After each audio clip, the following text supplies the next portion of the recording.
프롤로그. 사라 블레이클리 가위 한 자루로 세상을 바꾼 여자. 금요일 저녁에 기묘한 질문. 플로리다의 한 평범한 집. 저녁 식탁에 가족들이 모여 앉습니다. 맛있는 음식 냄새가 퍼지고 아이들은 한 주를 마무리하는 편안함 속에 있습니다. 그때 아버지가 웃으며 묻습니다. 얘들아, 이번 주엔 뭐 실패했니? 대부분의 가정에서라면 상상도 못할 질문입니다.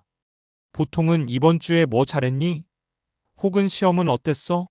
라고 물을 테니까요. 하지만 사라 블레이클리의 집은 달랐습니다. 아버지는 아이들이 시험에서 나쁜 점수를 받아도 오디션에서 떨어져도 단 한 번도 꾸짖지 않았습니다. 오히려 실패 이야기를 들으면 환하게 웃으며 말했죠. 멋지다. 그만큼 도전했다는 뜻이야. 실패하지 않았다는 건 충분히 시도하지 않았다는 거란다. 어린 사라는 그 말을 듣고 자랐습니다. 그리고 그 말을 머리가 아닌 가슴으로 받아들였습니다. 실패는 부끄러운 게 아니다.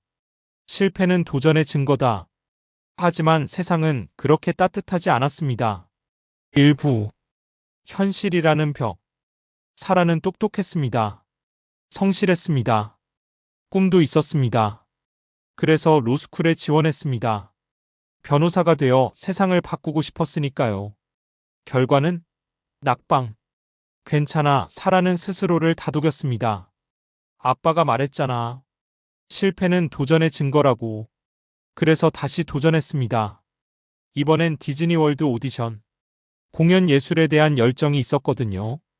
결과는 탈락. 다시 일어섰습니다. 이번엔 여러 회사의 면접을 봤습니다. 한 곳, 두 곳, 세 곳. 하지만 돌아온 건 줄줄이 불합격 통보였습니다. 27살의 사라는 마침내 한 회사로부터 채용 통보를 받았습니다. 그 직업은 바로 문서 세단기 영업사원. 누군가는 실망했을지도 모릅니다. 로스쿨을 꿈꾸던 사람이 문서 세단기를 팔게 되었으니까요. 하지만 사라는 달랐습니다. 그녀는 이렇게 생각했죠. 좋아. 이것도 시작이야. 여기서 뭘 배울 수 있을지 보자. 2부. 거절의 일상. 아침이 되면 사라는 정장을 입고 샘플 가방을 들고 회사 건물들을 찾아다녔습니다. 안녕하세요. 저희 회사의 문서 세단기를 소개해드리고 싶은데요. 아, 영업사원이시군요. 우린 필요 없어요. 문 앞에서 쫓겨나는 건 일상이었습니다. 관심 없습니다. 바쁘니까 그냥 가주세요. 나중에 다시 오세요. 하루에 수십 번씩 거절당했습니다. 어떤 날은 한 건의 상담도 성사되지 않았습니다. 사라는 훗날 이렇게 회상했습니다. 그때 받은 수백, 수천 번의 거절이 결국 나를 강하게 만들었어요. 거절이 나를 무너뜨리지 못한다는 걸 배웠죠.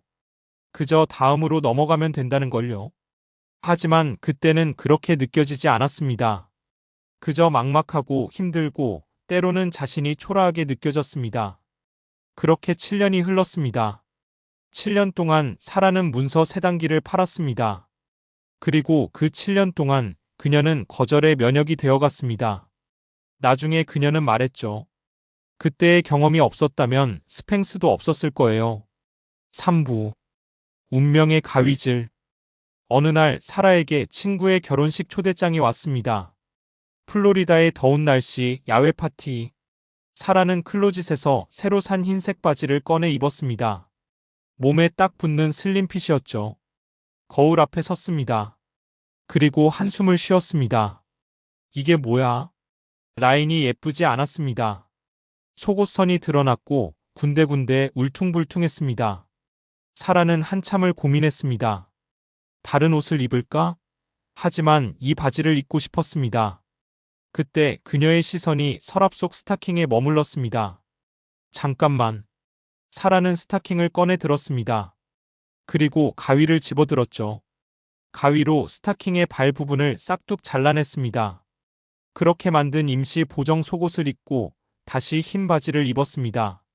거울을 봤습니다. 오, 완전히 달라졌습니다. 라인이 매끄러웠고 몸매가 훨씬 예쁘게 보였습니다. 사라는 신이 나서 결혼식장으로 갔습니다. 처음 몇 시간은 완벽했습니다. 자신감도 넘쳤죠. 그런데 시간이 지나자 스타킹이 점점 말려 올라가기 시작했습니다. 다리 쪽으로 위로 계속 올라왔습니다. 불편했습니다. 아니, 고통스러웠습니다. 화장실에 들어가 다시 내리고 나오면 또 올라가고 집으로 돌아오는 길 사라는 생각했습니다. 왜 아무도 제대로 된 걸 만들지 않았지? 발 부분 없이 말려 올라가지 않는 보정 속옷. 왜 이게 세상에 없는 거야? 그 질문이 사라의 인생을 완전히 바꿔놓았습니다. 사부 아무도 믿지 않던 아이디어. 다음 날부터 사라는 움직이기 시작했습니다. 도서관에 가서 속옷 산업에 대해 공부했습니다. 특허는 어떻게 내는지, 제조는 어떻게 하는지, 유통은 어디로 해야 하는지. 그리고 가진 돈을 전부 털었습니다. 5,000달러. 그 돈으로 특허를 직접 출원했습니다. 변호사 비용을 아끼기 위해 도서관에서 특허 관련 책을 빌려 읽으며 직접 서류를 작성했죠. 다음은 제조업체를 찾는 일이었습니다. 사라는 노스캐롤라이나의 여러 속옷 공장에 전화를 걸기 시작했습니다. 안녕하세요. 제가 새로운 속옷 아이디어가 있는데요. 첫 번째 공장의 대답. 죄송하지만 우리는 신규 디자이너와는 작업하지 않습니다. 두 번째 공장. 아이디어는 흥미로운데 시장성이 없을 것 같아요. 세 번째, 네 번째, 다섯 번째. 돌아오는 대답은 비슷했습니다. 여자 혼자 이 업계에서? 어려울 겁니다. 경험이 없으시잖아요. 투자자는 있으세요? 사라는 절망하지 않았습니다. 7년간 문서 세 단기를 팔며 단련된 그녀였으니까요. 거절은 익숙해. 다음으로 가자. 그리고 여섯 번째 공장을 찾아갔을 때 기적이 일어났습니다. 공장 사장님은 역시 회의적이었습니다. 하지만 그날 마침 사장님의 아들이 자리에 있었습니다. 사라가 아이디어를 설명하자 그는 고개를 끄덕였습니다. 제가 엄마를 보니까 이게 왜 필요한지 알겠어요. 여성들이 왜 이걸 원할지 이해가 돼요. 그 한마디로 모든 게 바뀌었습니다. 사장님은 아들의 말에 귀를 기울였고 결국 사라와 손을 잡기로 했습니다. 좋아요. 샘플을 만들어 봅시다. 사라는 그날 밤 집으로 돌아와 눈물을 흘렸습니다. 기쁨의 눈물이었습니다. 오후. 화장실에서 탄생한 브랜드. 이제 제품을 만들 수 있게 되었습니다. 하지만 문제가 있었습니다. 브랜드 이름은 뭐로 할까? 포장 디자인은 어떻게 할까? 로고는? 색깔은? 글씨체는? 사라에게는 돈이 없었습니다. 디자인 회사를 고용할 여유도, 마케팅 전문가를 부를 돈도 없었습니다. 그래서 그녀는 직접 했습니다. 집 화장실에 들어가 문을 잠그고 작은 거울 앞에 포장 샘플들을 늘어놓고 어떤 색이 가장 눈에 띄는지 실험했습니다. 붉은색? 아니야, 너무 강해. 파란색? 신뢰감은 있는데 재미가 없어. 붉은 오렌지색? 오, 이거다. 브랜드 이름도 고민했습니다. 그녀는 K 소리가 들어간 이름이 기억에 오래 남는다는 걸 어디선가 읽은 적이 있었습니다. 그래서 스팽스라는 이름을 떠올렸죠. 엉덩이를 때린다는 의미의 장난스러운 단어였습니다. 하지만 스팽스는 너무 직접적이었습니다. 그래서 K를 X로 바꿨습니다. 스팽스. 완벽했습니다. 모든 걸 혼자 했습니다. 포장지도 로고도 마케팅 문구도. 외롭고 힘들고 불안했습니다. 하지만 사라는 멈추지 않았습니다. 아무도 안 해줬으니까 내가 하는 거야. 6부. 화장실에서의 대담한 프레젠테이션. 제품이 완성되었습니다. 이제 팔아야 했습니다. 사라는 미국 최고급 백화점 중 하나인 니먼 마커스에 연락을 취했습니다. 저희 신제품을 보여드리고 싶은데요. 놀랍게도 여성복 담당 바이어가 만나주겠다고 했습니다. 사라는 떨리는 마음으로 백화점으로 갔습니다. 가방 안에는 스팽스 제품과 여벌 바지 한 벌이 들어 있었습니다. 바이어는 차갑고 전문적인 표정으로 사라를 맞이했습니다. 그래서 뭘 보여주시려고요? 사라는 제품을 설명했습니다. 하지만 말로만 설명해서는 부족했습니다. 그래서 사라는 대담한 결정을 내렸습니다. 저 실례지만 화장실로 좀 가시겠어요? 바이어는 당황한 표정을 지었습니다. 네. 화장실이요? 네. 제품의 효과를 직접 보여드리고 싶어서요. 바이어는 의아했지만 호기심이 생겼습니다. 그래서 따라갔습니다. 백화점 여성 화장실. 사라는 칸 안으로 들어가 바지를 벗었습니다. 그리고 일반 속옷을 입은 채로 바지를 입고 나왔습니다. 이게 보통 속옷을 입었을 때예요. 바이어는 무표정하게 바라봤습니다. 그리고 사라는 다시 칸 안으로 들어가 스팽스를 입고 같은 바지를 입고 나왔습니다. 이게 스팽스를 입었을 때고요. 그 순간 바이어의 표정이 변했습니다. 눈이 조금 커졌고 입이 살짝 벌어졌습니다. 오! 라인이 완전히 달라졌습니다. 매끄럽고 우아하고 자연스러웠습니다. 바이어는 한동안 아무 말도 하지 않았습니다. 그리고 천천히, 아주 천천히 미소를 지었습니다. 우리가 이걸 판매해야겠네요. 사라의 눈가가 뜨겁게 젖어들었습니다. 7년간 문서 세 단기를 팔며 문 앞에서 쫓겨나던 순간들이 한꺼번에 스쳐 지나갔습니다. 감사합니다. 정말 정말 감사합니다. 7부 오프라의 마법. 니먼 마커스 입점 후 스팽스는 조금씩 입소문을 타기 시작했습니다. 여성들이 직접 써보고 놀라워하고 친구들에게 추천했습니다. 이거 진짜 신기해. 너도 꼭 입어봐. 하지만 사라의 인생을 완전히 뒤흔든 건 한 사람의 전화였습니다. 어느 날 오후 사라의 집 전화기가 울렸습니다. 여보세요, 스팽스입니다. 안녕하세요, 오프라 윈프리 쇼의 프로듀서입니다. 사라의 심장이 멈춘 것 같았습니다. 오프라 윈프리. 미국에서 가장 영향력 있는 방송인. 그녀가 추천하는 제품은 하룻밤 사이에 매진되곤 했습니다. 저희가 페이버릿 싱즈 특집을 준비 중인데요. 스팽스를 소개하고 싶습니다. 샘플을 보내주실 수 있을까요? 사라는 떨리는 손으로 전화기를 붙잡았습니다. 네, 물론이죠. 바로 보내드리겠습니다. 전화를 끊고 사라는 소리를 질렀습니다. 아, 방송 날짜가 다가왔습니다.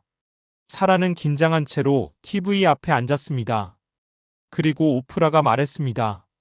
여러분, 제가 올해 가장 사랑하는 제품 중 하나를 소개할게요. 바로 스팽스예요. 그 순간부터 사라의 인생은 완전히 바뀌었습니다. 방송이 끝나자마자 스팽스 웹사이트는 폭주했습니다. 새로 고침을 할 때마다 주문이 쏟아졌습니다. 전화기는 쉴 새 없이 울렸습니다. 안녕하세요, 스팽스 주문하고 싶은데요. 사이즈는 어떻게 되나요? 언제 배송되나요? 문제는 사라에게 직원이 없었다는 겁니다. 그녀는 혼자였습니다. 혼자 전화를 받고 혼자 주문을 처리하고 혼자 배송을 준비했습니다. 밤새도록 일했습니다. 손이 떨렸고 목이 쉬었지만 멈출 수 없었습니다. 안녕하세요, 스팽스입니다. 네, 주문 가능해요. 잠시만요. 이 모든 게 그녀의 작은 아파트에서 일어났습니다. 8부 지분 100%의 기적. 시간이 흐르며 스팽스는 폭발적으로 성장했습니다. 처음에는 미국에서만 팔렸지만 곧 유럽으로, 아시아로, 전 세계로 퍼져나갔습니다. 많은 투자자들이 찾아왔습니다. 사라, 우리가 투자할게요. 지분 30%만 주세요. 우리 회사와 함께하면 10배는 더 빨리 성장할 수 있어요. 하지만 사라는 모두 거절했습니다. 감사하지만 괜찮습니다. 사람들은 이해하지 못했습니다. 왜 거절하는 거야? 더 빨리 성장할 수 있는데. 하지만 사라에게는 확신이 있었습니다. 나는 천천히 가더라도 내 방식대로 하고 싶어. 그래서 그녀는 대출도 받지 않았고 투자자도 받지 않았습니다. 처음부터 끝까지 지분 100%를 유지했습니다.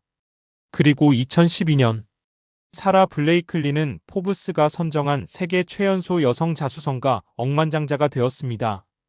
41살의 나이에 단돈 5,000달러로 시작해서 수조원 규모의 브랜드를 만든 것입니다. 기자들이 물었습니다. 당신의 성공 비결은 뭔가요? 사라는 미소 지으며 말했습니다. 실패를 두려워하지 않는 마음. 그리고 문을 두드리는 일을 포기하지 않은 거요. 9부 사라가 남긴 4가지 원칙. 사라는 지금도 전 세계를 돌아다니며 강연을 합니다. 젊은 기업가들에게, 학생들에게, 꿈을 가진 사람들에게. 그리고 그녀가 항상 강조하는 4가지가 있습니다. 첫째, 실패를 기록하라. 사라는 지금도 실패 일기를 씁니다. 매주 자신이 무엇에 도전했고 무엇에 실패했는지 기록합니다. 실패를 기록하면 그게 두렵지 않게 돼요. 오히려 자랑스러워지죠. 둘째, 창피함을 감수하라. 화장실에서 바지를 갈아입는 것. 그건 창피한 일이었습니다. 하지만 사라는 했습니다. 세상에서 가장 큰 기회는 보통 창피함 너머에 있어요. 셋째, 작은 아이디어라도 작게 시작해라. 스팽스는 거창한 사업 계획서에서 시작되지 않았습니다. 가위로 스타킹을 자르는 것에서 시작되었습니다. 완벽한 계획을 기다리지 마세요. 지금 당장 작게라도 시작하세요. 넷째, 스스로에게 안 된다고 말하지 말 것. 세상은 충분히 안 되라고 말합니다. 그러니 적어도 자기 자신만은 할 수 있어라고 말해야 합니다. 다른 사람들이 뭐라고 하든 나 자신만은 내 편이어야 해요. 19. 여전히 계속되는 이야기. 2021년 사라는 또 한 번 세상을 놀라게 했습니다. 그녀는 스팽스 지분의 대부분을 투자회사에 매각했습니다. 하지만 여전히 상당한 지분을 보유하며 경영에 참여하고 있습니다. 그리고 매각 대금 중 상당 부분을 직원들에게 나눠줬습니다. 이 회사는 나 혼자 만든 게 아니에요. 함께한 모든 사람들의 것이죠. 각 직원들에게 인류 여행지로의 여행권 2장과 보너스를 지급했습니다. 사라는 지금도 새로운 도전을 계속하고 있습니다. 자선 사업에 투자하고 여성 기업가들을 지원하고 강연을 통해 자신의 이야기를 나눕니다. 그리고 그녀는 여전히 말합니다. 나는 특별한 사람이 아니에요. 단지 해결되지 않은 불편함을 그냥 지나치지 않은 사람이었어요. 영상을 마무리하며 우리는 다시 그 순간으로 돌아갑니다. 플로리다의 작은 아파트. 한 여자가 화장실에 앉아 손에 가위를 들고 스타킹을 자르고 있습니다. 그 순간 그녀는 알지 못했습니다. 자신이 수조 원 규모의 산업을 만들게 될 거라는 걸. 자신이 수백만 여성들의 삶을 바꾸게 될 거라는 걸. 자신이 세계 최연소 여성 억만장자가 될 거라는 걸. 그녀는 그저 한 가지 불편함을 해결하고 싶었을 뿐입니다. 그리고 그 한 가지가 모든 걸 바꿨습니다. 사라 블레이클리의 이야기는 단순한 성공 스토리가 아닙니다. 이건 우리 모두에게 던지는 질문입니다. 당신 주변의 작은 불편함, 그냥 지나치고 있지 않나요? 당신이 해결하고 싶은 문제, 너무 작다고 포기하고 있지 않나요? 세상이 안 되라고 말할 때 당신은 어떤 대답을 하고 있나요? 사라는 증명했습니다. 세상을 바꾸는 건 거창한 아이디어가 아니라 작은 불편함에 대한 진지한 태도라는 것을. 성공은 완벽한 계획이 아니라 끊임없는 시도에서 온다는 것을. 그리고 가장 중요한 것은 실패를 두려워하지 않는 용기라는 것을. 오늘 밤 당신의 집 어딘가에도 가위가 있을 겁니다. 그리고 해결되지 않은 작은 불편함도 있을 겁니다. 이제 질문은 하나입니다. 당신은 그 가위를 들 건가요? 아니면 그냥 지나칠 건가요? 사라 블레이클리는 가위를 들었습니다. 그리고 세상이 바뀌었습니다.